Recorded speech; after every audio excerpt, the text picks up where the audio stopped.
If I could only grow one plant to use for medicinal purposes, it would be this one. So today I'm going to tell you about an herb that can quite literally change everything for you if you use it correctly. And this is an herb that has been revered and even worshipped in some cultures for many years. And you know, around here we believe in worshiping the Creator, not the created. So today I want to tell you about one of God's best gifts, and that is an herb called Tulsi. It's also known as Holy Basil. And this is a plant that is well known worldwide. It's used in Eastern medicine, in Chinese medicine, in Ayurvedic medicine. It's often called the tonic of life. And there's a reason for that. This herb is incredibly powerful.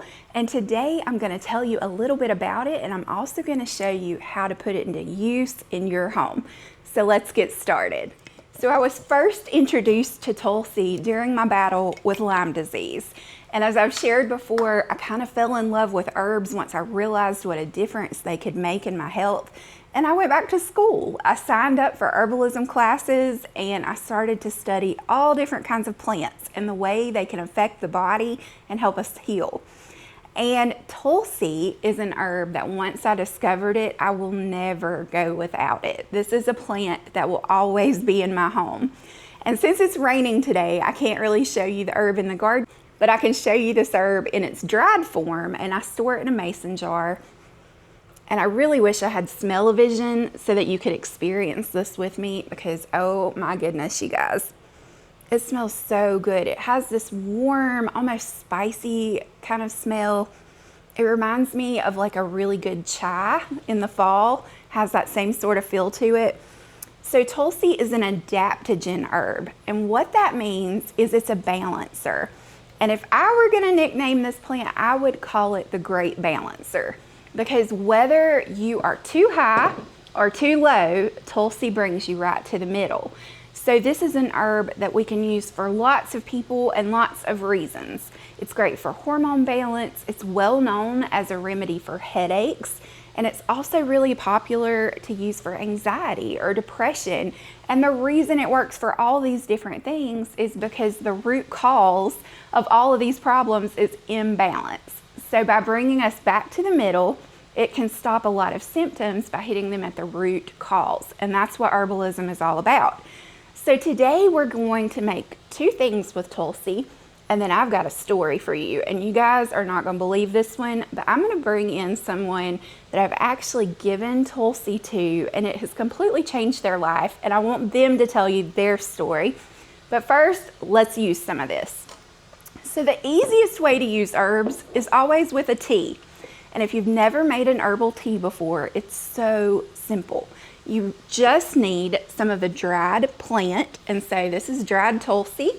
You're going to need a cup, your hot water, I have it in a teapot, and then you're going to need a strainer of some kind to put your herb in. So this is a little strainer cup that you can just sit right down in the mug. You could also do something like a tea ball that looks like this, that you just stick a little bit of the dried herbs in. Then you're going to put your herbs inside the hot water and you're going to let it infuse. And you typically want to go 5 to 10 minutes and then remove the herbs. In this case, we could just pull our little cup out and drink your tea. Now, the number one complaint that I hear as an herbalist from people is, I tried XYZ tea and it didn't really do anything. And I always ask the question, how many times did you take it? How much did you take? And how long did you continue it? Because in our culture, we're kind of that over-the-counter pill culture where we expect we can take something and have an immediate result. And herbs don't always work that way. Now, sometimes they will. Like if you have a headache and you drink a cup of Tulsi tea, you might experience immediate relief. But if you're taking it for something chronic, like I started using herbs for Lyme disease, and so a lot of my symptoms were things I'd been dealing with for many, many years. In those situations, you've got to give the herb time to work in your system. So if it's not doing anything, chances are one of two things is happening. Either one, you're not taking it enough. For a therapeutic dose, I would do 4 to 5 cups of tea a day. If you drink it that much and you do it for a week and you're still not getting any effect, then you're using the wrong herb for you. And you need to go back and go back to the drawing board and try something different. But a lot of herbalism is experimenting to see what works best for your body. So to make a tea, this is so simple. We're just going to take a teaspoon of our dried Tulsi, just a teaspoon, you don't need much. And I'm going to put it in my infuser cup, just like this. And we're going to sit it down in the mug. And then I'm going to pour my hot water over. Let's get the kettle. All right, so I've got my kettle of hot water. And we're just going to pour it right over these herbs and fill up our cup. And we're going to let this steep while we make something else. And then we'll try it together. So while our tea is steeping, oh, it smells so good already, you guys. Let's make a tincture. Because if you find an herb that works really well for you, like Tulsi does for me, or lemon balm, like I've shared with you, you can also turn it into a tincture. And whereas you would have to drink like 5 cups of tea to get the same effect, you could take just a drop or 2 of a tincture. And this is a much more concentrated form of the herb, and it extracts just a stronger concentration. And I'll show you, this is what a tincture looks like. I store them in these glass bottles, and a tincture is so easy to make. So let's make a Tulsi tincture while our tea is steeping. So to start, we're going to need an empty jar. This is a plain glass jar. We're going to need a lid and a ring to go on top. And then we need our herbs. So this process is the same no matter what kind of tincture you're making. Today, obviously, we're working with Tulsi or Holy Basil for our tincture. And I like to fill my jar about half full for tincture making. So I'm just going to start spooning some of this into my jar. And you want about half full, and then we're going to add what's called the menstruum. Now that's fancy herbalism speak for the liquid. And so when you are making a tincture, the liquid that you typically use is going to be an alcohol liquid. And in this case, I'm going to use vodka. That's my favorite for tincture making. And now if you don't want to do an alcohol-based tincture, you can make an oxymel. And all that means is instead of adding alcohol to my herbs, I would fill it halfway with apple cider vinegar and the other halfway with honey. That would make a child-safe version of this tincture if you want to try this with your kids. But an alcohol tincture is going to be the strongest possible way that you can take this plant.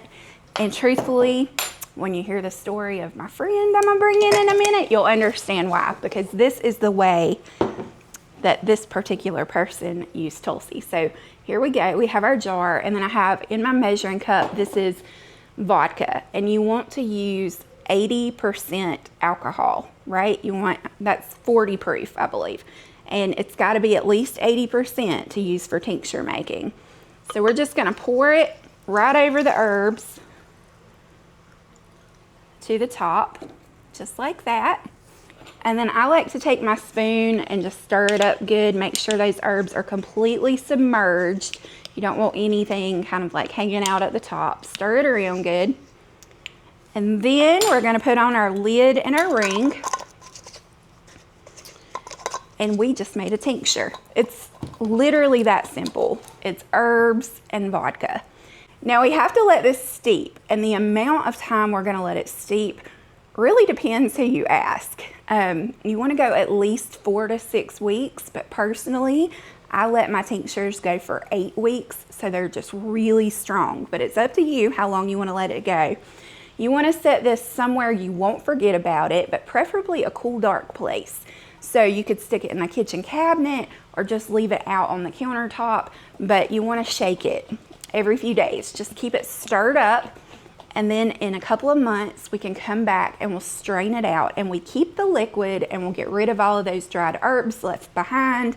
And the liquid that's left is what makes our tincture, and that's what goes in the bottle. So you can do a tincture or a tea, but if you're going to take it as a tincture, here's how you dose it. Typically, you're going to start with 5 drops, and you're going to take it directly under your tongue, And yes, it's going to taste bad. I'm not even going to lie. Tinctures are gross, okay? They're alcohol-based. It's going to burn. If you can't tolerate it going directly under your tongue, it's okay to put your drops in a little shot glass size of juice or even in water and just drink it. But you're going to get the best effect if you can tolerate it to put the drops directly under your tongue. And then depending while you're taking it, you can just use it as needed. But now Tulsi has another superpower I haven't mentioned, and it's one that I think a lot of you are going to get excited about. Tulsi is really good for weight loss. And so I get that question a lot, like what herb can I use to help with weight loss? I've lost about 90 pounds since I started really cleaning up my diet, growing my own food and using herbs. And Tulsi, because it's a balancer, remember, it's going to kind of help with hormone balance, but also blood sugar balance. And it's a great help if you have metabolic problems. So for my ladies who are midlife like I am, and you're dealing with some perimenopause type stuff, Tulsi. If you tend to get headaches because your hormones are all over the map, depending on what time of the month it is, Tulsi. If you just can't seem to lose the weight around your midsection, that's a sign of cortisol imbalance. Tulsi. Tulsi lowers your cortisol. So all of the reasons that women in particular tend to gain weight in middle age, Tulsi helps with. So if you're struggling a bit with your weight, try Tulsi tincture. I would take it morning and night, or you could even take it 3 times a day if you need even greater effect. But that's how we make Tulsi tincture. Now let's try our Tulsi tea. I'm going to lift my infuser off and just kind of drain it out. Set that to the side here. And here's our beautiful cup of tea. Let's try it. It's so good, you guys. I can drink Tulsi tea without anything added. I don't need any creamer, any lemon, anything. It is so good. It's just warming and cozy and the perfect little drink. Okay, you ready for the good stuff? Now we've got a story to tell you today, because my favorite person in the entire world was quite skeptical about my newfound love of herbs until he saw me get well.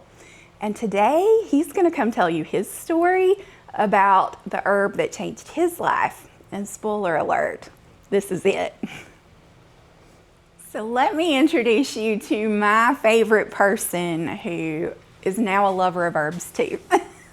Hello. Is Josh. This is my husband Josh, if you're new and haven't met him yet. Yep. So Josh. Amber. Tell us your herbal story. So right off the bat, I am a super skeptical guy. I am one of those that thinks that you do need to go to the doctor. You do need to get an antibiotic. You do need to go do the thing. That's just how it's always been for me. Let me give you a little backstory. For me, almost 16 years ago, I had open heart surgery. And when you're 28 years old and you find yourself in the intensive care cardiac unit in Cleveland, Ohio at the Cleveland Clinic, and you're surrounded with 60 and 70 and 80-year-old people who are dying, it kind of gets your attention pretty quick. Mm-hmm. And so they had my attention. I ended up having to have open heart surgery. I had what's called a septal myectomy. And during that procedure, I had to go on what's called the heart-lung bypass machine. And for anybody that's ever had open heart surgery or a transplant of some kind, they're very aware of the term that I'm getting ready to use. It's called pump head. Mm-hmm. And I was warned by the doctors before the surgery started that there was a really good chance that I was going to struggle with depression. It may not be immediately, it may be 2, 3, 6 months down the road, but they said that a lot of their patients that have surgeries that require them to go on a heart-lung bypass machine, mm-hmm. it causes them to suffer with depression. And I just got to tell you, it did. Mm-hmm. It took a toll on me. The first year after my surgery, y'all, it was awful. I felt terrible. I didn't feel like myself. I didn't want to be around myself. I didn't want to be around anybody else. I felt like I had a perpetual cloud hanging over me. It was really rough. And since then, I've had to stay vigilant about it. And you had never struggled with depression before that, right? No. Like it had never been an issue for you. It was not something that I struggled with. It wasn't something that I made fun of or anything like that, but it was just something that I didn't struggle with. But now I do. Now, I want to be very clear. It's not every day. It's not necessarily every week. But what I've noticed is that if I don't take care of it, if I don't stay on top of it, it does become an issue. And let me tell you how it manifests for me. Usually it looks like isolation. It looks like not wanting to be around my people, not necessarily wanting to leave the house. I try really hard not to say anything ugly or mean. And so in order to do that, I just don't talk. And I'll get really quiet. And so I'm isolated, I'm quiet. Everybody's asking, hey, are you okay? And I keep saying, yeah, I'm fine. Because, dudes, we don't talk about this sort of stuff. And I'm not going to sit on the edge of the bed and cry into my wife's lap because I don't do that.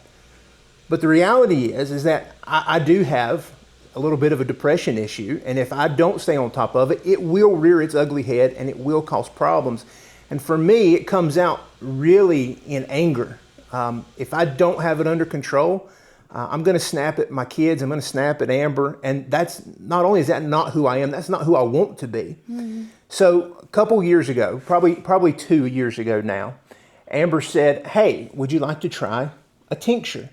And I smiled and I kind of patted her on the head and I said, thanks, but no thanks. I'm good. I'm going to get through this. Because after all, if you're having a problem like a mental health issue, we just push that back down because that's how we deal with it, right? And especially for men, our culture doesn't talk about this stuff. Right. We really don't talk about it. Some people talk about it too much and then others don't talk about it at all. Mm-hmm. And so there's got to be a happy medium. So I kept turning her down. I said, no, I don't want your herbs. Until finally, I felt terrible. I was so ill I couldn't stand myself, let alone want to be around anyone else. And so I said, yes, I need some help. And so here's what she did. Amber made a tincture for me out of lemon balm and out of Tulsi. And she told me the same things that she told you, that how Tulsi is a balancer. And if I'm too high in an area, it's going to bring it down. If I'm too low, it's going to bring it up. And so I took it. And now this is actually my tincture bottle. And you can see it's about 2/3 gone. I use it every day. I'll use it 2, maybe 3 times a day, usually just 2, morning and evening. And I'll put 2 squirts under my tongue. I'll hold it for about 20 or 30 seconds. And then that's it. That's what I do. Guys, I'm not lying when I tell you, I took that the very first time, and within an hour, for me, within an hour, I noticed a difference. The smile was back on my face. I noticed all of those things. And it was amazing how quickly it made a turnaround for me. Now, the truth is, I don't necessarily have to take it every day, but I do, just to stay on top of it.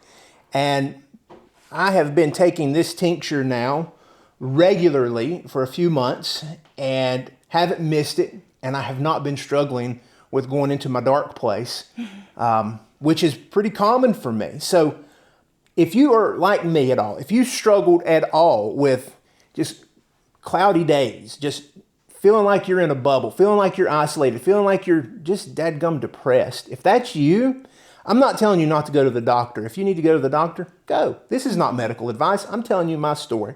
And my story is that this stuff right here absolutely saved my mind. So guys, this to me is my why. This is my why for learning herbalism, because it helped me with Lyme disease, but I didn't want it to end there. Once I saw the potential for herbs, I wanted it to help my people too. Yeah. And this is something I've known Josh struggled with for a long time.